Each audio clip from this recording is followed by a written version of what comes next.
Hey everyone, and welcome back for another deep dive today. We're going to be looking at using ChatGPT for life organization. Oh, yeah. So it's a really cool article called Cómo usar o ChatGPT para organizar su vida con eficiencia by Steve Jr. Okay. And it's really interesting because it's written from a very user-focused perspective with tons of tips. Yeah. And actionable strategies that you can actually use. Right. And So it's really interesting because it focuses on, like the common pain points everyone has, like that feeling of being overwhelmed, constantly playing catch up. The to-do list never shrinks. Yeah. And it presents ChatGPT as, not really a magic bullet, but a surprisingly effective way to tackle these head on. Yeah, so let's say it's Monday morning and you're just dreading the week ahead. Ugh. What if you could start your day with a personalized agenda, perfectly tailored to what you need to do that day? Well, that's the power of ChatGPT for daily planning. I like that, but Yeah. ChatGPT doesn't just stay static. Right. Right. What I really like about what this article is talking about is that it can adapt on the fly. Oh, So, let's say a meeting gets canceled or an errand pops up. Instead of your whole day being thrown off, ChatGPT can reprioritize everything. okay. So how does it actually work? Is it like reading my mind? Well, not quite mind reading, Okay. but it's pretty close. The article suggests using prompts like create an agenda for tomorrow, prioritizing meetings, study time, and exercise.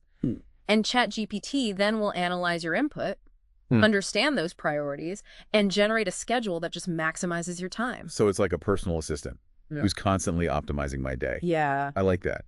But even the best schedule can't help me when I have this giant to-do list. Oh, the to-do list that never ends, right? The article calls ChatGPT the ultimate list-making sidekick. But it's not about just, mindlessly dumping every task into the digital void, right? It's about being smart about it. Yeah. So the real magic is using prompts that encourage structure and prioritization. They give a sample prompt that says, create a to-do list for today, Right. including work, study, and leisure.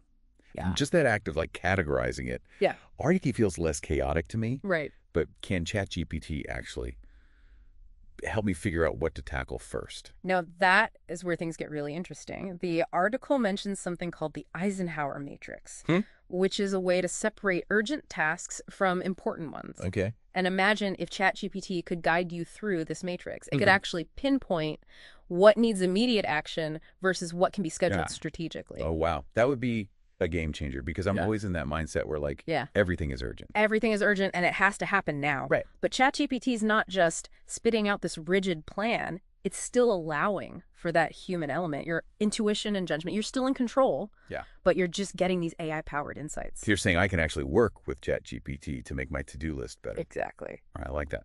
Let's shift gears a little bit and talk about goal setting. Ugh, I know. Goal setting for a lot of people just triggers anxiety. But the article makes a good point here. ChatGPT can actually make goal setting fun. Yeah. And I'm going to say it, maybe even a little exciting. Really? Yes. Okay, how does it do Well, that? it all starts with the SMART goals. Specific, measurable, achievable, relevant, time-bound. Smart. Yes, and the article highlights prompts like, help me create SMART goals for my personal development in the next semester.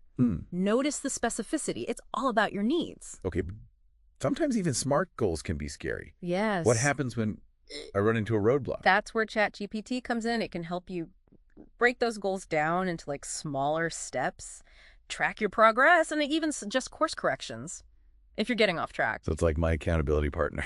It's like having a built-in accountability partner cheering you on. I like that. Yes. But what about those huge projects? Yeah. I don't know, renovating my apartment. Yes. Those are the things ChatGPT thrives on. Think about renovating your apartment or learning a new skill like photography. These can feel overwhelming. Oh, yeah. ChatGPT can be your partner in this. Oh, yeah. The article mentions some specific prompts like, help me create a detailed plan to renovate my apartment in 30 days. Or what are the necessary steps to start learning photography? Okay, can it really get into the nitty-gritty? That's what it's good at. It excels at breaking those big tasks down into smaller steps, even suggesting timelines and resources. So this is not just a rigid roadmap. It can adapt to hiccups, Right. like a delayed shipment or a challenging concept. They're starting to see Yeah. how powerful this is. It's not about replacing my efforts. It's about having a partner to help me tackle the big goals There's a bad without getting lost. in the weeds. And it even has psychological benefits, too. Oh, how so? Because by breaking the projects into those smaller chunks, they feel less intimidating. Yeah. And that sense of progress keeps you motivated. It's like, how do you eat an elephant? One bite at a time. Right. And ChatGPT helps you figure out the bites in the order.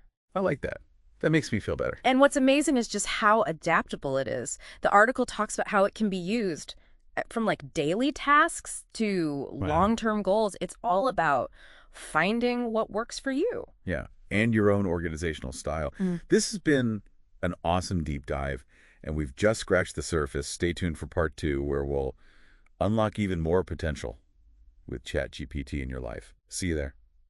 Welcome back, everyone. We just scratched the surface of using ChatGPT for like life organization. I know. I'm so excited. Yeah. I'm ready to just like overhaul my entire We've got a lot more to cover. Yeah, but before we get ahead of ourselves, the article hints at something really interesting. It talks about using ChatGPT to boost our creativity and problem solving. That's right.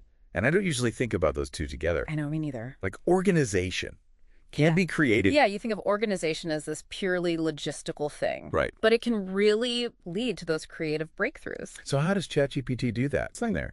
It's great at making lists and schedules, but can it really help me come up with new ideas? Absolutely. Think of it as like your brainstorming partner. Oh, yeah. So imagine you're stuck on a work project. Yeah. Or you need a unique gift idea. The article suggests prompts like brainstorm creative solutions for problem, or generate unique gift ideas for a person who loves interest. Oh, so we're not just giving it tasks. We're actually asking it to like think with us. Exactly. We're asking it to think with us and tap into that huge knowledge base it has. Yeah. And it makes connections that we might not see. So it can get us out of our ruts. Yes, exactly. Yeah. It helps you break out of those usual thought patterns. I get stuck all the time. And then you feel frustrated. Yeah. But instead of getting frustrated, Yes. you can use those moments to collaborate with ChatGPT. I'm liking this. So if you're a writer with writer's block, you could ask, generate story ideas based on genre and theme. Or if you're a musician, you could ask, suggest chord progressions in the style of music. That's so cool. It's like a creative partner on demand. Yeah. Which is pretty awesome. And it can take those ideas. Yeah. And make them more tangible. Exactly. So it's not just about the raw ideas. It's about developing them, fleshing them out, identifying roadblocks, suggesting alternative approaches. This is making me rethink my entire creative process. Yeah. Okay, so we've talked about like the productivity stuff and creativity. Yeah. But what about the emotional side of life organization? Oh, that's really important. Yeah. And the article actually touches on that. Okay. ChatGPT is not a therapist, but it can help with your mental well-being. Okay, I'm curious. How can like a chatbot help me with my emotions? It's about the connection between organization and clarity. Right. When we feel overwhelmed and disorganized, we get stressed, anxious, even inadequate. But when we have systems in place and feel in control, that creates calm and well-being. Okay, so ChatGPT helps me create those systems. Exactly. It can help you identify and prioritize what matters to you, help you set boundaries, create healthy habits, even remind you to take breaks and practice self-care. So it's not telling me how to feel. No, it's giving me the tools and structure to manage my own well-being.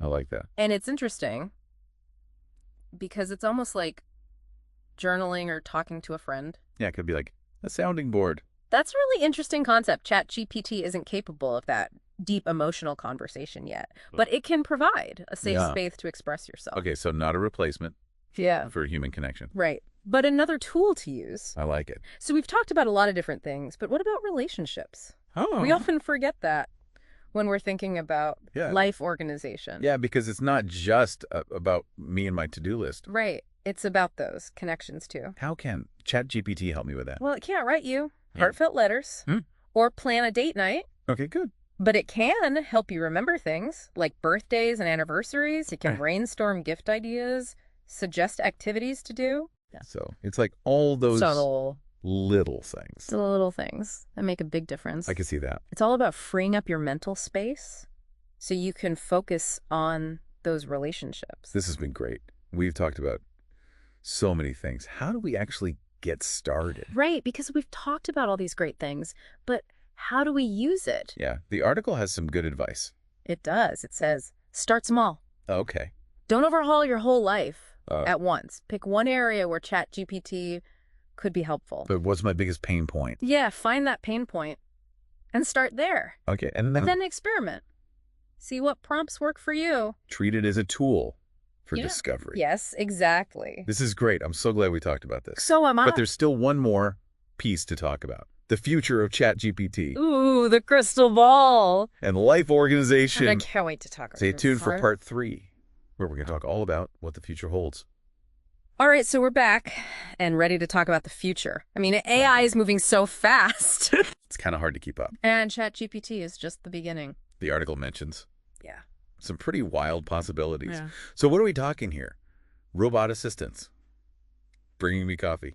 Well, maybe not robot butlers yet, but we are moving toward a world where AI is just part of our lives, Okay. helping us make better decisions and manage our time more efficiently. I like that. Imagine ChatGPT connected to everything, all your devices, anticipating your needs, and automating tasks. Okay, that sounds super convenient. Right.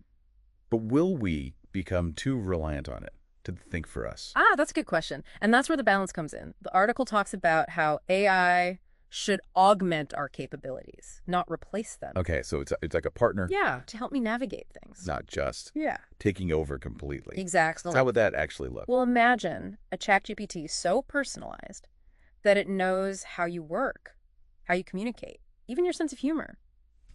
They could write the perfect email for you, or suggest creative solutions, or remind you to take a break. That's pretty cool. So it's like a coach, a therapist, Yeah. and a best friend all in one. But if it gets that smart, Yeah. it'll need a lot of data. Well, yeah, Yeah. it would need access to more information. What about my privacy? That's definitely a concern, and that's something developers and policymakers are working on. The future of AI really depends on finding that balance between innovation and responsible data management. So it's not just Well- about the tech. It's about how we use it. Exactly. Okay, so Yeah. let's say we're in the future and all of this has happened. What does that mean for society? Well, the article is pretty optimistic. It talks about increased productivity, personalized experiences, even better accessibility for people with disabilities. That sounds great. AI could help people with visual impairments navigate the world, or help with communication across language barriers. I really like that vision. Yeah. But are there downsides? Well, there's always the potential for downsides, like a digital divide where only certain groups have access. That's a good point. So we need to make sure these advancements benefit everyone. AI should empower all of us. Exactly. This has been amazing. It really has. I'm kind of blown away by what the future could hold. The article's main point is Mm. we need to be curious, but also critical. Okay. We need to stay informed and participate in the conversation. I agree. This has been a great deep dive. Thank you so much for being here. Thanks for having me. And thanks to Steves Jr. Hmm. for writing this amazing article that sparked this conversation. Absolutely. For everyone listening, keep exploring, keep learning, For and keep organizing. We'll see you next